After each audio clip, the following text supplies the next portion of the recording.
Get on the train before it leaves the station. The truth train is coming, gonna run them down, run them down. Hello there, everybody. How you doing? We're here today talking about free speech, our right to free speech, what it means to have those rights, and a little bit of talking about being responsible in exercising those rights.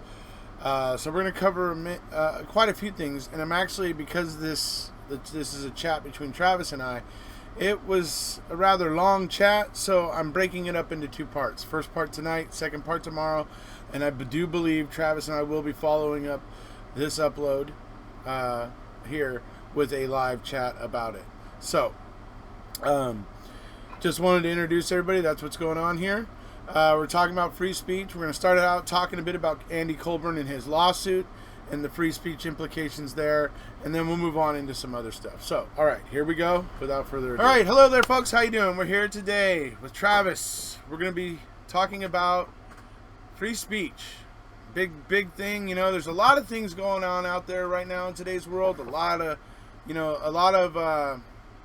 things that are becoming a concern because of things like social media, and we're having so much ability to voice our gripes and our concerns, and so we're going to talk a little bit about free speech, a little bit about how to really kind of be, even though we have a right to free speech, to maybe take a sense of responsibility when exercising that right, and that sort of stuff. But so we're going to start out again, like I was talking about last night. We're going to start out with Colburn. You know, obviously, Andrew Colburn has recently brought this lawsuit against Netflix and Myra Demos and Laura Ricciardi and their production company and yada, yada, yada. And, you know, he's basically claiming that it's unfair that that all of these things that have been said about him.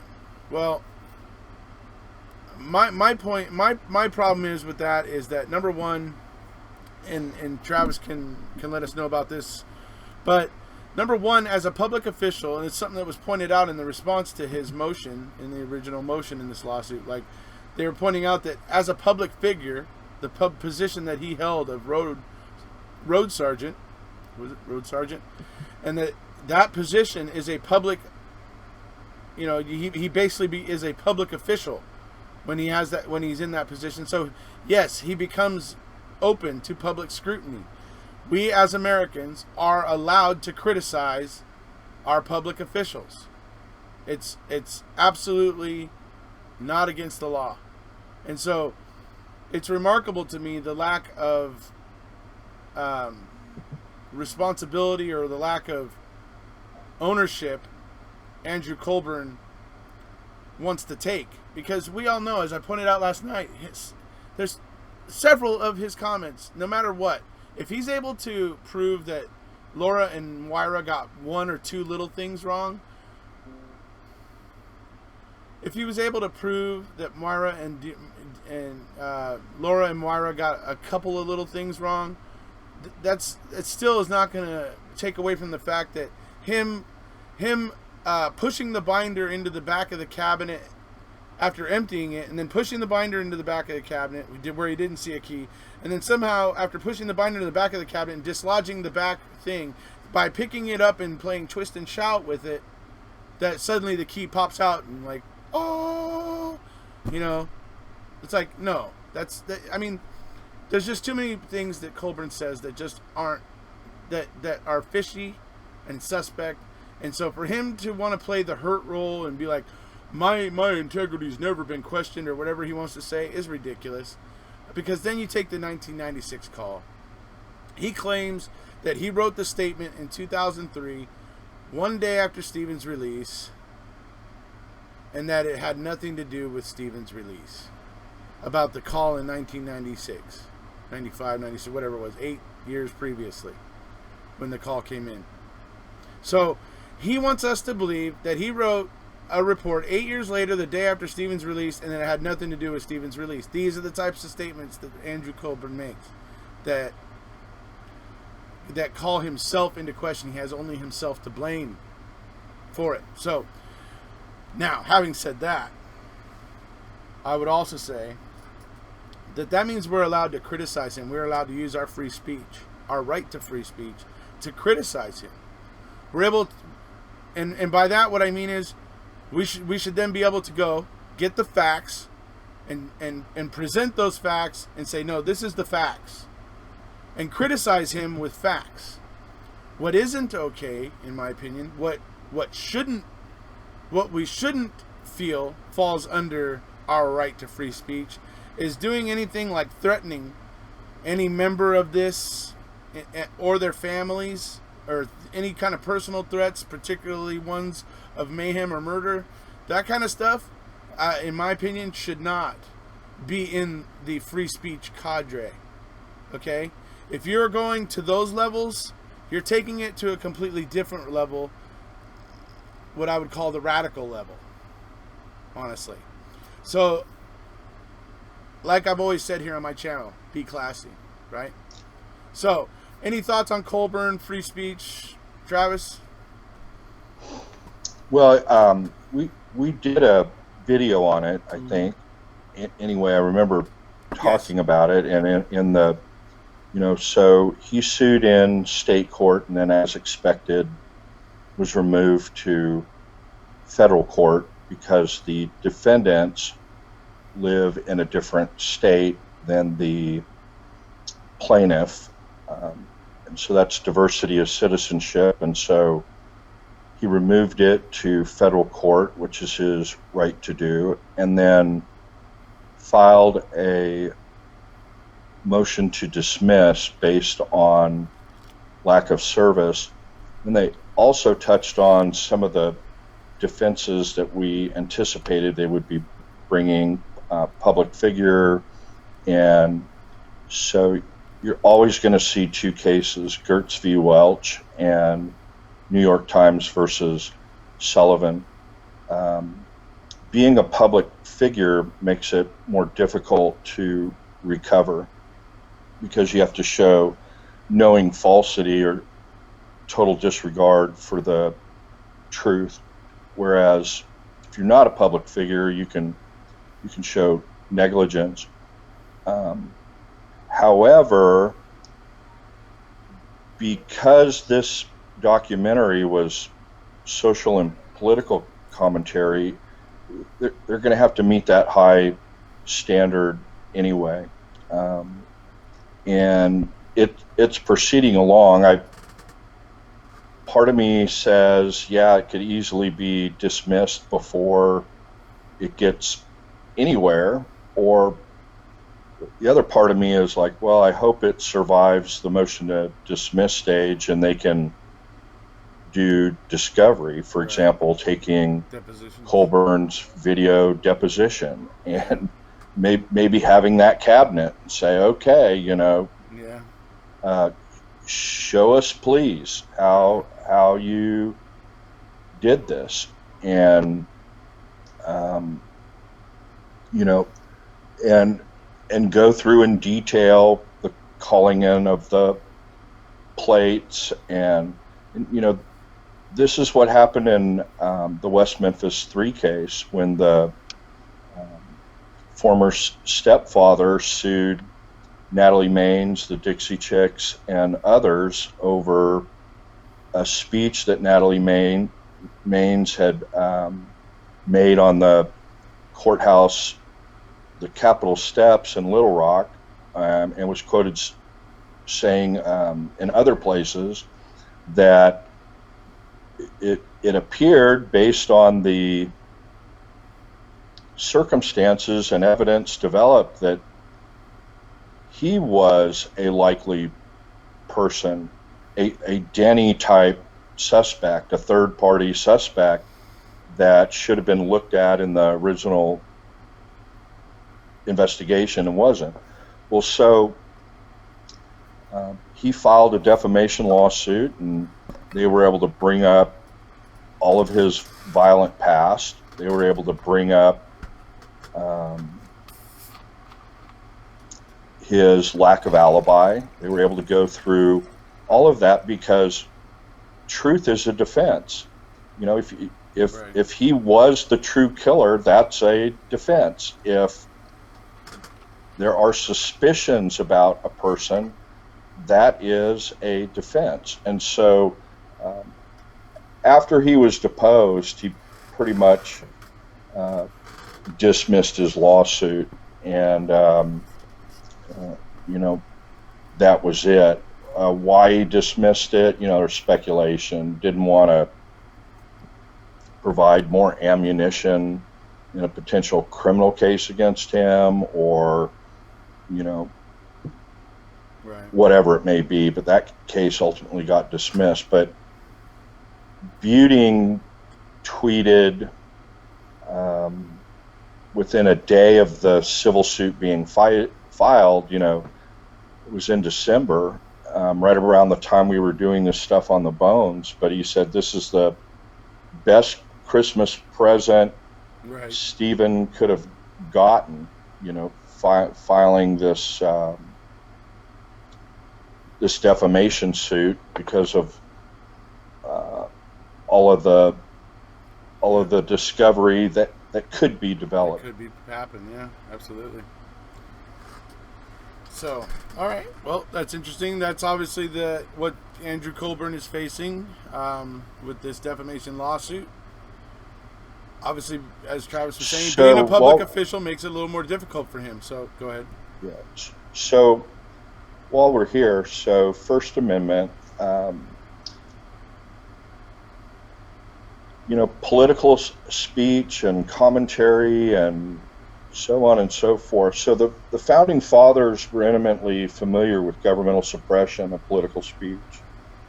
Prior to the revolution, we remember this from school, depending on how much civics was taught, but prior to the American Revolution, the crown imprisoned, pilloried, mutilated, exiled, and even killed men and women who belonged to a minority political party in England, in order to extinguish dissenting views. So many of those dissenters left England in search of more freedom in the New World, the colonies, where they instead found colonial governments that stifled political dissidents with, the same fervor. Right. Maryland, for example, had laws prohibiting all speeches, practices, and attempts relating to the British Crown that shall be thought mutinous and seditious. So, free speech wasn't over here in the colonies, and certainly freedom of religion wasn't either. The punishments for providing that Maryland law, for example, included whipping, branding, fines, imprisonment, banishment, and death. And so with that in mind, once we got our Constitution, there was a big debate. Some felt it should have a Bill of Rights in it. Others felt that, no, those things, we all know those are fundamental rights, that all of the states will apply, and so we don't need to worry about that. So we originally didn't have that, but then we did get the first 10 amendments. Yeah, it needs to be written down.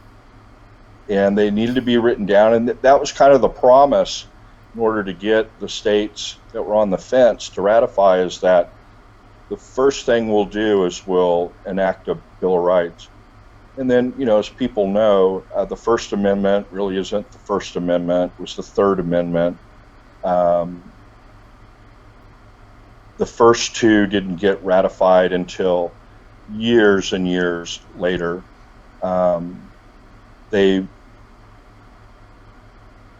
There's a whole bunch of history about that. Sure. If people are interested in that, we can get into that in another show. Yeah. But we, suffice to say, people are contentious, folks. So, but it was drafted to protect political dissenters from a similar fate in the newly founded United States. Right. And it developed over time. And so It didn't last long. John Adams, when he became president, he was a fierce political adversary of Thomas Jefferson, and so he got passed what's called the Libel and Sedition Acts, and they proceeded, after these acts were passed, to go and destroy printing presses from the opposite political view, and actually imprison people for publishing opinions that were against John Adams's administration and his viewpoint. And then Adams reran and was defeated by Jefferson, and Jefferson pardoned all of those people. But what we have, these protections we have today, that weren't nearly as strong right. as in the past, but we have very, very strong constitutional protections for freedom of speech, freedom of press, and the right to peacefully assemble, like in a courthouse in Manitowoc, Wisconsin. Yep. And these things are all interrelated, but they developed over time. And so right now, and this is what the point I wanted to make. So you have the right to say anything, express your opinion about anything, but it's protection against the government. So, for example, and this is a big misconception that, well, I have the right to free speech. Well, not at your work.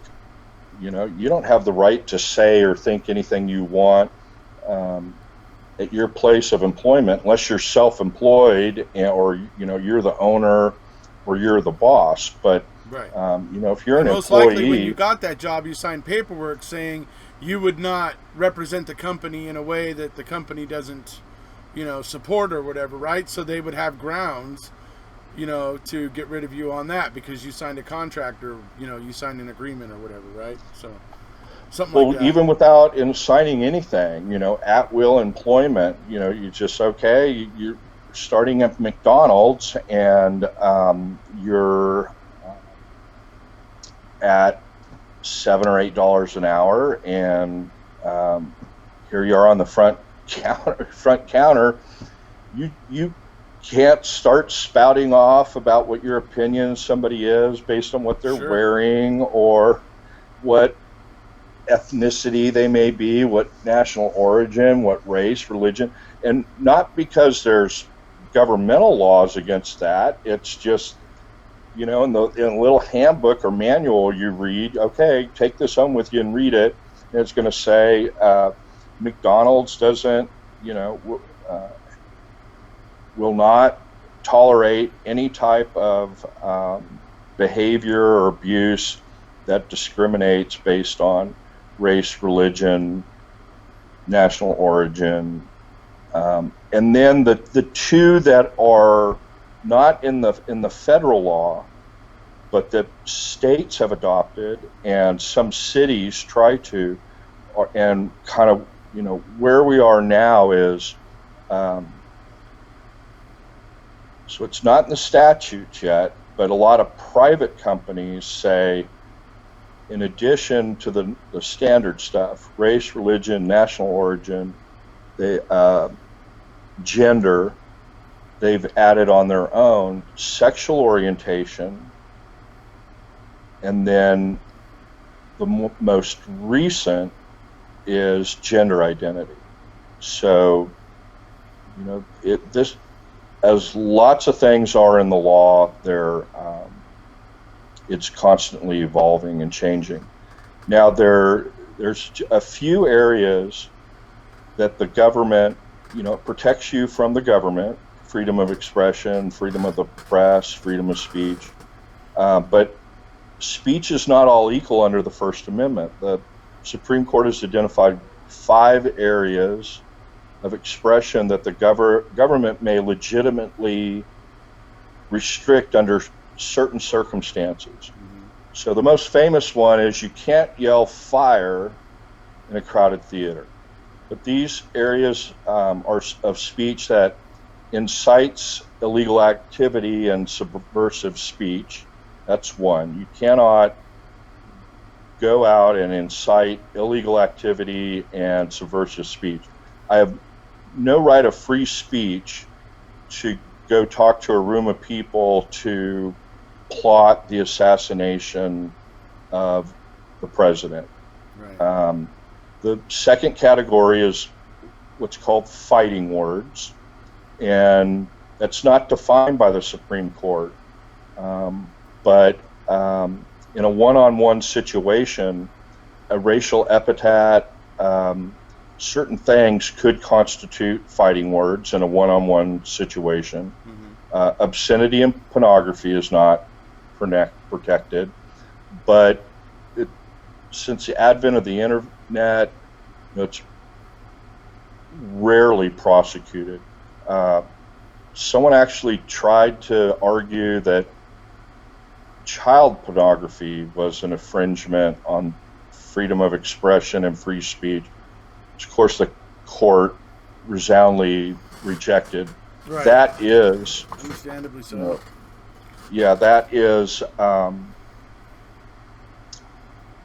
That is of course investigated and prosecuted vigorously, as it should be. Commercial speech is not as highly protected. In other words, a pharmaceutical company can't make false claims in its advertisements. But that went through a shift too. There was a time nobody remembered advertisements for prescription drugs. Now they're on all the time. Right. That's because of a Supreme Court case. Somebody challenged the FDA and said, no, we should be able to advertise our new product as long as it's truthful and so on and so forth. And the Supreme Court said, yeah, FDA, you need to come up with a less intrusive way. And a blanket ban on advertisements for drugs is going too far. You need to make it more reasonable. And so that's why we now have commercials all the time for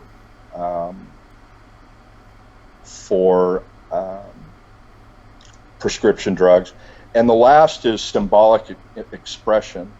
And that can be regulated as long as it's content neutral. So, for example, if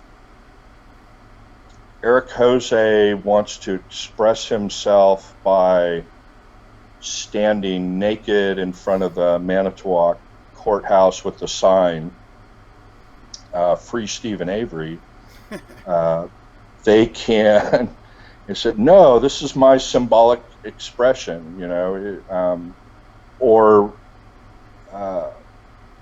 the Mad Scotsman wants to open a topless bar next to a school. Right. And said, you know, these women are there to express themselves. You can limit that. Right. That type of thing if it's content neutral. So, and then ultimately, you know, the amendments weren't applicable to the states until they were incorporated after the 14th Amendment was passed, and the Supreme Court incorporated the First Amendment into the 14th Amendment, made it applicable to the states in 1925, and so you know, that's where we're at. That's a very general overview about that, and then about the free speech clauses in First the Amendment, Constitution, first speech, yeah, and then in a minute I'll go back to fighting words after we talk to a few more things that you're going to get into, and I'll bring up some examples of fighting words and where the thing gets limited. Okay, so to move from Colburn into the next section of this video, I want to point out something to everybody. You notice that with, the actors involved in Making a Murderer, Stephen Avery and Brendan Dassey and all that, I would say the bad actors, right? With them, with pretty much anybody involved in this, they've all now are at the point where they aren't saying a word. They're all quiet. They're not talking. They're not, they're completely laying low. I've begun to develop an opinion that they may be doing that for a reason. And I want to show you something here, and it's something I've been preaching about ever since I started going live when, subscribers started pouring into my channel. This was always important to me. It was about being classy and staying classy, and there was a reason why. There's a reason why that was important to me, because I saw a weakness in being too hot-headed. I saw a weakness in being, in getting too angry and losing control.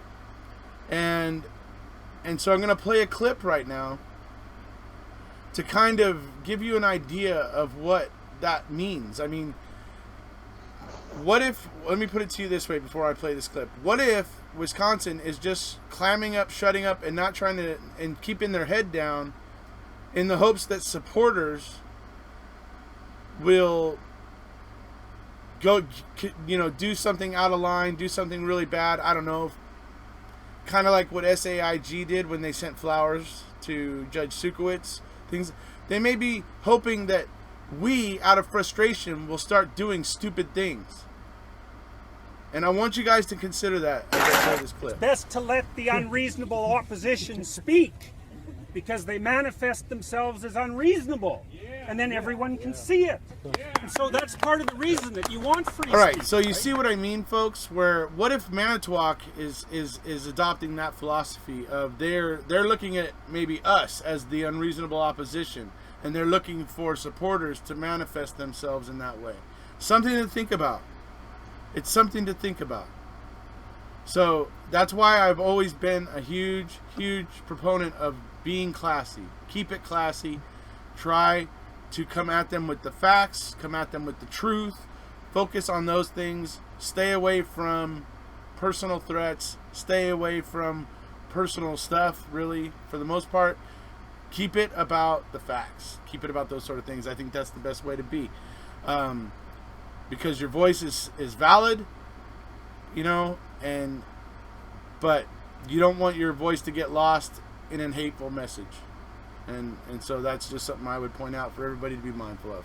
So some of the other things we're going to talk about today is this has been an issue for me, and I'm talking about it today because, number one, free speech is a big deal for me, right? I have already pretty much been stripped of all of my habeas rights in this country. So have you, so has Travis, so have we all, by something called AEDPA. Folks, my right to free speech is important to me. It's really important to me. And if we aren't careful, there's going to be some idiot politician coming down the line, or group of politicians that are going to try to pass some kind of legislation that may try to curtail our rights at free speech, or they may try to, there may be some thing that comes around that could interfere with our rights for free speech. We need to be vigilant.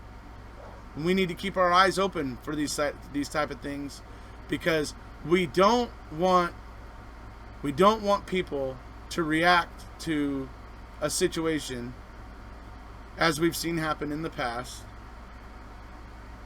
and suddenly we curtail our own rights for free speech. I just don't want to see that happen. Any thoughts on that, Trav?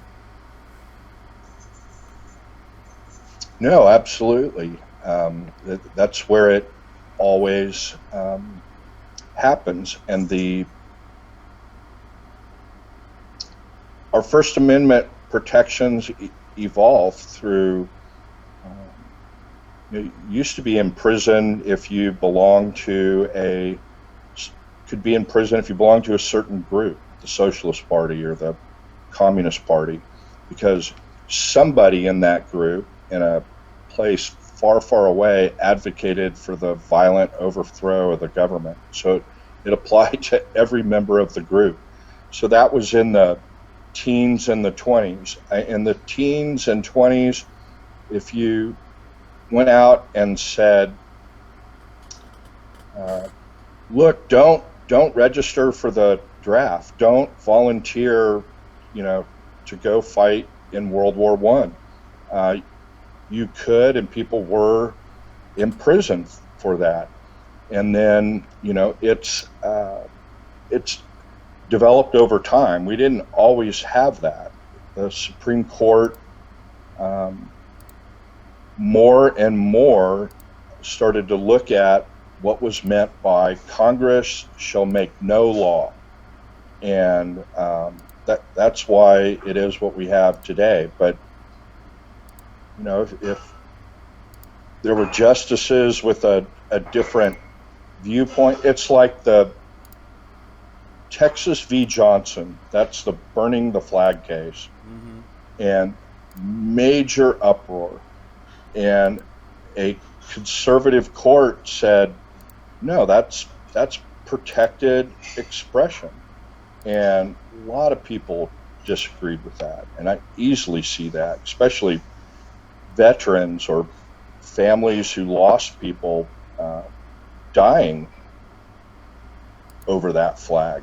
And, hotly contested. And so, but it's protected. And then from there, groups said, well, we'll get a constitutional amendment to change it, which is that's how you change it. And but there's some speech that the U.S., because we have a written constitution, we're just so different. That last clip, is a person talking about trying to abridge rights under in Canada, which follows the UK common law. They don't have it written in their constitution about the freedom of speech, but the UK common law that developed is that there shall be no prior restraint. Well, what's a prior restraint? Prior restraint is a statute that says it is a crime. So that's a restraint. It's a crime if you say this.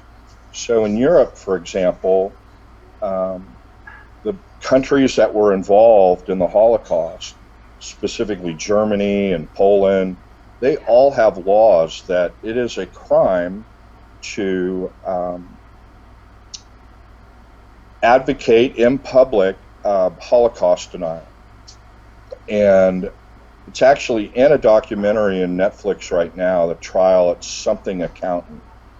And during the trial of this one prison guard in Germany, there were groups standing across the street with signs, and they were basically saying, Holocaust doesn't exist and whatnot. And the police were over there saying, you all need to leave or we will arrest you. It's a crime to deny the Holocaust in Germany, as it is in most of Europe, with the exception of the UK. Now, the UK doesn't mention it specifically. It covers it under hate speech, but Canada, Britain, the UK, Australia, they all have hate speech laws. We don't in the U.S., and kind of surprising to people, but we don't because you can't have a prior restraint, hate speech laws. because it's contrary to the First Amendment. There's no way to reconcile those things. And so you can have people demonstrate in Richmond, where was it? Charlotte? Richmond? Charlotte. You can have neo-Nazis. The big case was Skokie, Illinois, and then they big lawsuit over that. And no, neo-Nazis have the right to march and demonstrate in the U.S. They joked about it in the Blues Brothers movie, and I think they even mentioned that they were in Skokie, but that's because of the First Amendment. But I'll say that there was a liable case that was brought by a pretty famous Holocaust denier in the UK. There was a book in the early 90s written by a professor who's world's foremost authority on the history of the Holocaust and how Holocaust deniers try and make their case. And she wrote this book, and she used this guy as an example of just how far out there they are. Basically called him a liar and misrepresenting the truth and so on and so forth. And so he sued in the UK, which has much more favorable libel laws and defamation laws than we do in the US. And he sued Penguin Books and Professor Deborah Lipstadt.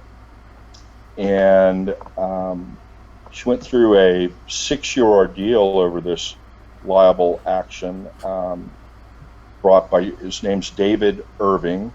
You can look him up and Google him and see what he's all about. But he's basically outlawed from going to most.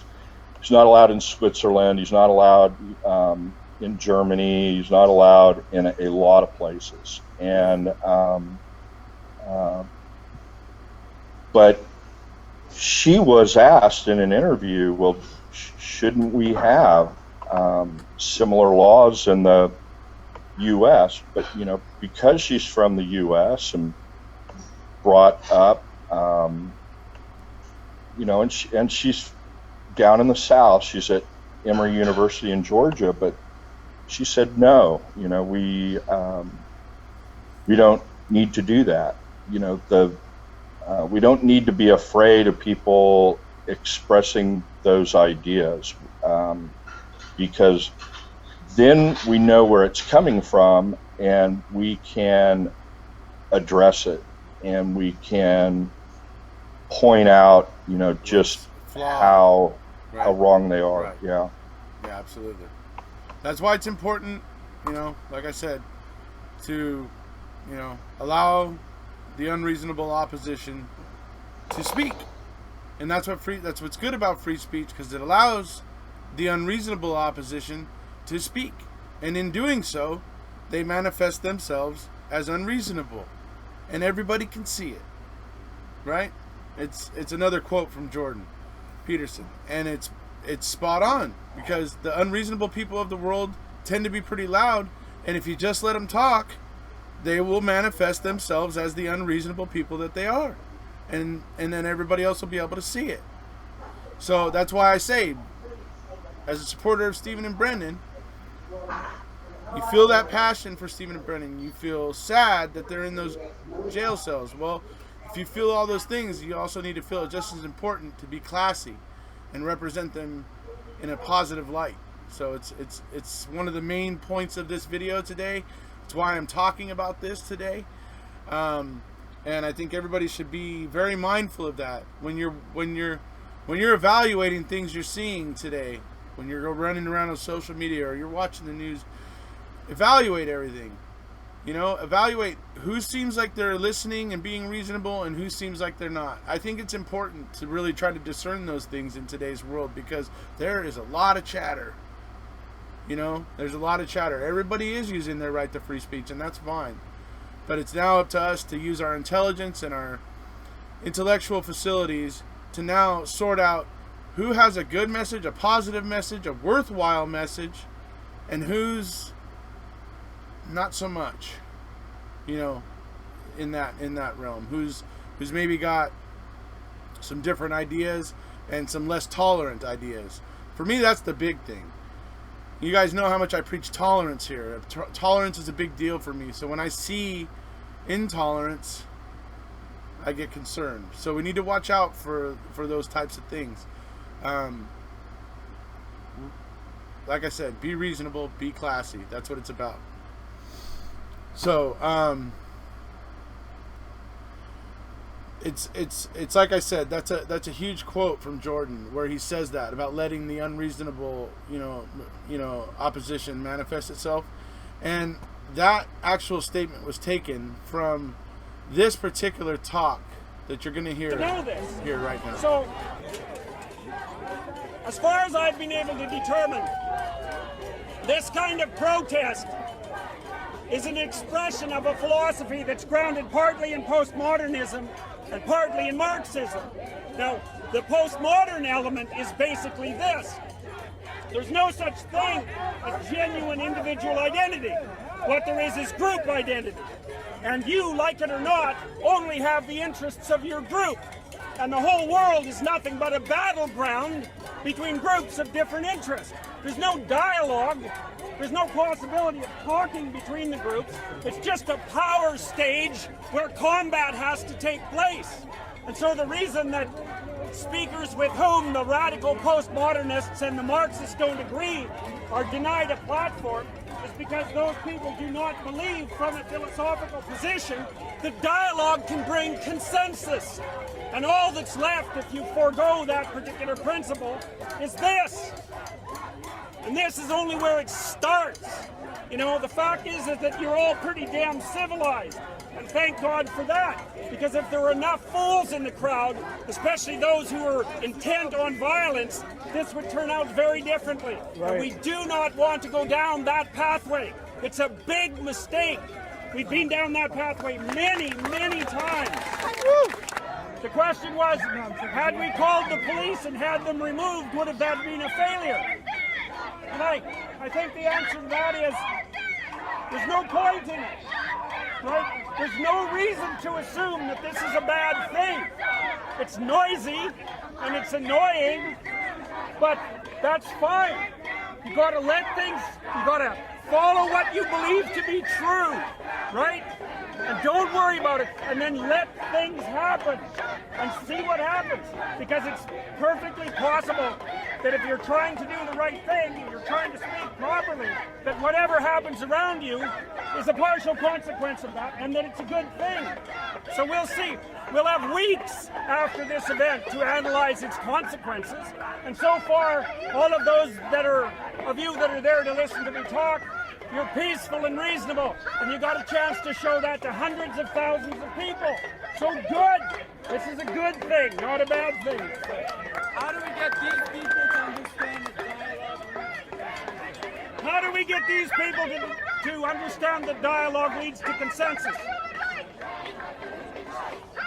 You cannot make people who don't listen. You can't. They have to decide to listen on their own. But you do that by listening. You show them. You engage in dialogue yourself and consensus among you. You do it by example, because there's no getting through this. It's an ideological wall. And the harder you push against it, the larger it'll become. Don't worry about it. But don't get pushed around. And don't let people indoctrinate you. Because some protesters had showed up in the auditorium room where a bunch of people had showed up to listen to Jordan speak. And as Jordan was getting ready to speak, a bunch of protesters who don't like Jordan, who don't agree with Jordan, and they disagree with him so much to the point that they want to censor him, which I don't agree with. but they do have the right to protest, and they showed up. So they were there.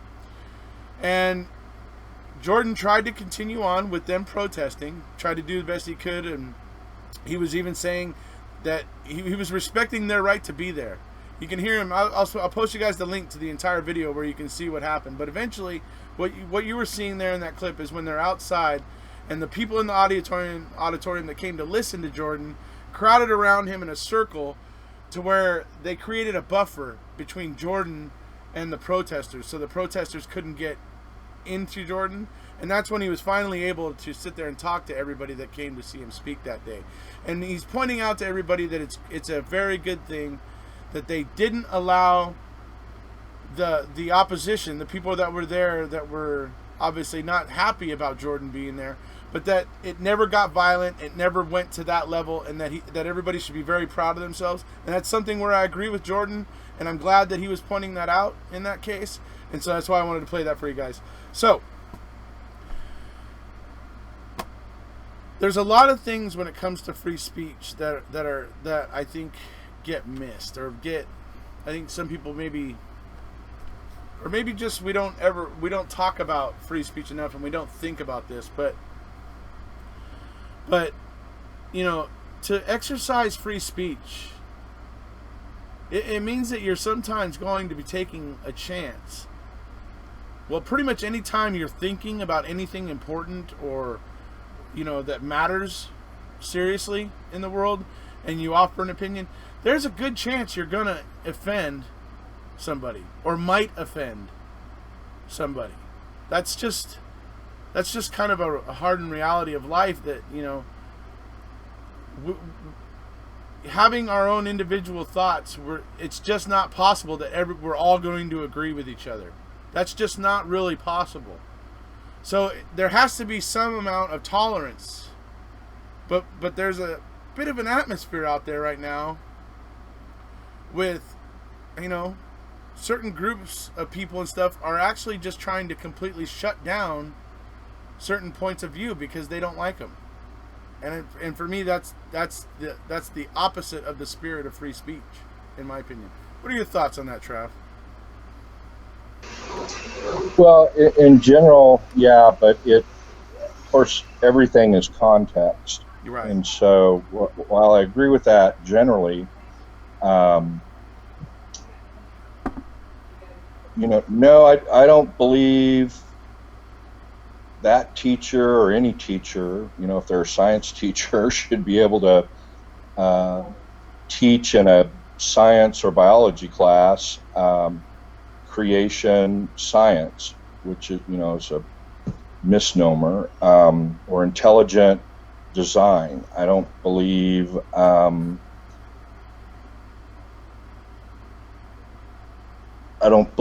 that professors should be able to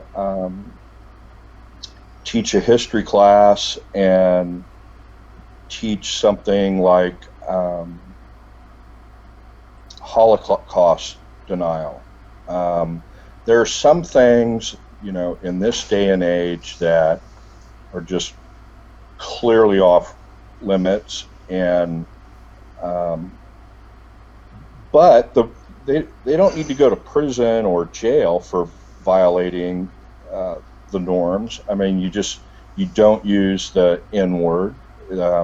People have the right to do it, but you also have the right to be immediately fired. You have the right to be ostracized. You have the right to be called out on it. You have the right, and it happens all the time.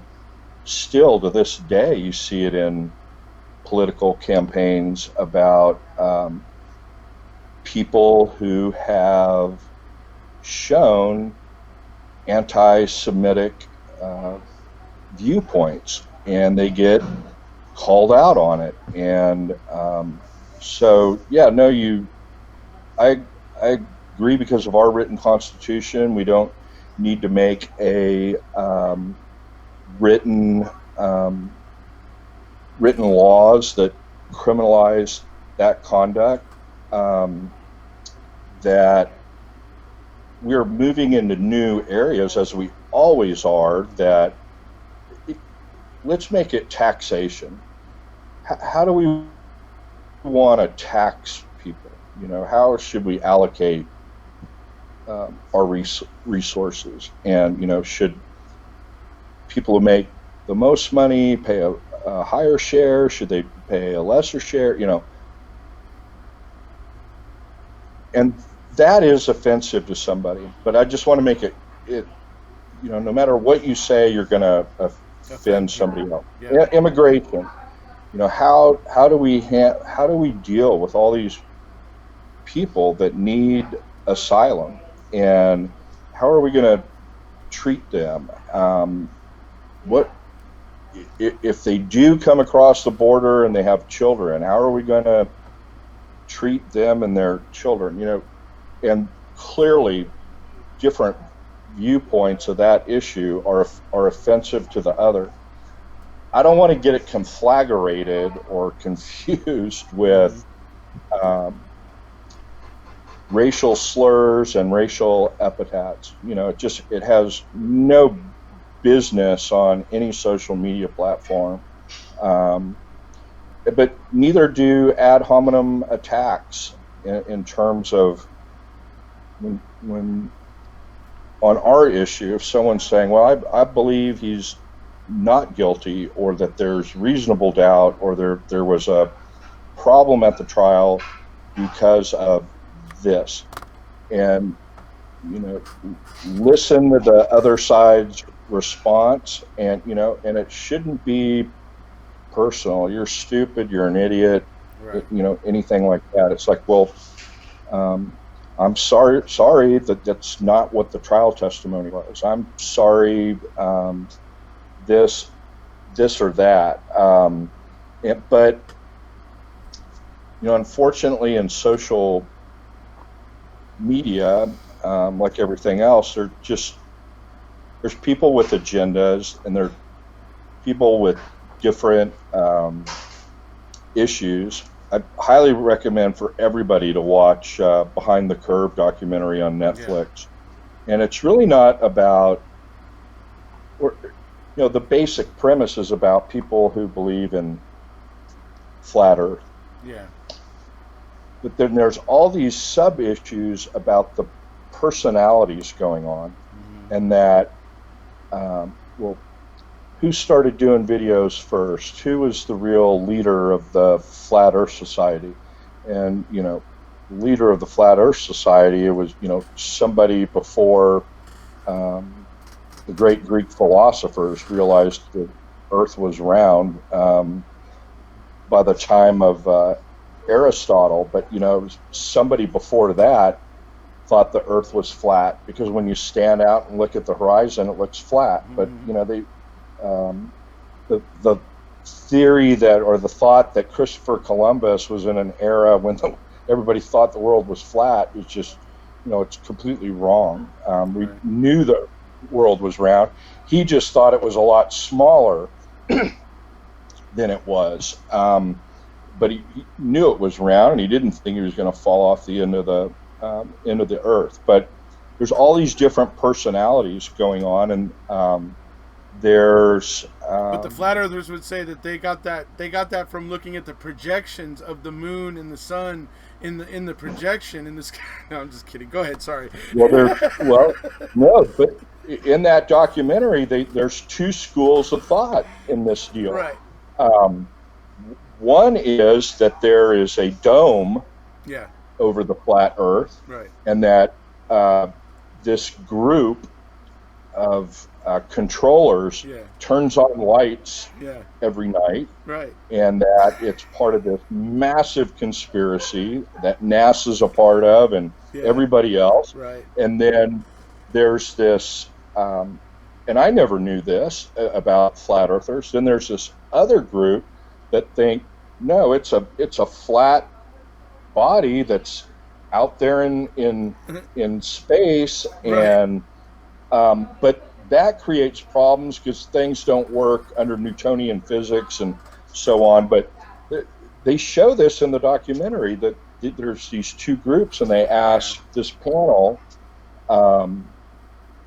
there's a lot of really great parallels. I was talking with Stacy about this when he was down for the visit. I said, these people were meeting in a hotel that they had rented, a hotel little meeting room, and there's about 20 people, and all different types, and but they're in the. This is like a subchapter of this big giant movement, and they got thousands of people to show up at their convention, Right. and I'm thinking,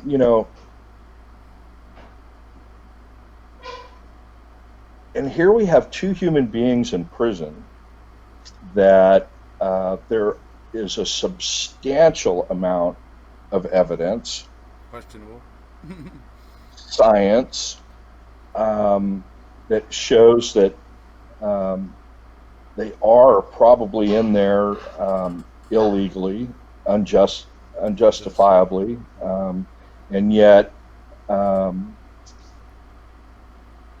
So going back to the point that this person asked in the documentary, well, what does that do to the dome theory? And then one of the three moderators up at the table is like, look, we've got enough dissension amongst ourselves. We need to be united and be open-minded and be willing to discuss. So what does that sound like? I mean, all of the things that are going on with supporters of Stephen and or Brendan, it's things get divisive, but here that person was, look, we need to be together. We have this huge uphill battle going on. We can't be attacking each other. And then they show these different personalities and are attacking each other and so on and so forth. So I recommend it for anybody that is part of the movement in support of Stephen and or Brendan, because you can kind of see these things that occur across all social media platforms, and you need to be aware on it. But Alrighty, so that's where we're going to go ahead and stop part one today, folks. I hope you guys found some of this informative and interesting. Part two will be tomorrow. Hopefully, Travis and I will be able to go live after that one as well. We'll see how this works out. As I said, I'm trying to get this uploaded now so that Travis and I will have some time to go live after. So here we go. So, but yeah, we decided to stop it there where we ended the talk about the flat earthers, because then we go back into the other things. So that way the video ends on a bit of a interesting note, because it is interesting how the flat earth community interacted and that sort of thing, and the things that Travis was talking about. It's actually quite fascinating to watch that documentary, Bending the Curve, I think it is, or Behind the Curve, or something like that. But very interesting. It's on Netflix. You can check it out. So, all right, that's it for part one. Look forward to part two tomorrow. And if you haven't already, please hit subscribe, and we'll see you.